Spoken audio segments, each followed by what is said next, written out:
السلام علیکم ورحمۃ اللہ وبرکاتہ۔ اعوذ باللہ من الشیطان الرجیم، بسم اللہ الرحمن الرحیم۔ محترم سامعین، 10 محرم الحرام کے 3 اہم کام ہیں، مجھ سمیت آپ نے اس کے اوپر عمل کرنا ہے۔ نمبر 1، توبہ و استغفار کا اہتمام۔ نبی کریم صلی اللہ علیہ وسلم نے ارشاد فرمایا، محرم اللہ کا مہینہ ہے، اس میں ایک دن 10 محرم ایسا ہے جس میں اللہ نے ایک قوم یعنی بنی اسرائیل کی توبہ قبول فرمائی تھی، اور اس دن اللہ تعالیٰ دوسری قوموں کی بھی توبہ قبول فرمائے گا۔ سنن ترمذی شریف کی حدیث نمبر 741 ہے۔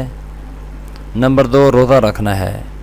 نبی کریم صلی اللہ علیہ وسلم نے ارشاد فرمایا، میں اللہ سبحانہ و تعالیٰ سے امید رکھتا ہوں کہ وہ یوم عاشورہ یعنی 10 محرم الحرام کے روزے کو گزشتہ سال کے گناہوں کا کفارہ بنا دے گا۔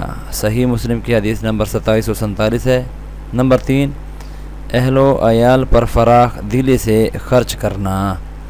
نبی کریم صلی اللہ علیہ وسلم نے ارشاد فرمایا، جو شخص عاشورہ 10 محرم کے دن اپنے اہل و عیال پر فراخی سے خرچ کرے گا، اللہ سبحانہ و تعالیٰ اس کے رزق میں سال بھر کشادگی عطا فرمائے گا۔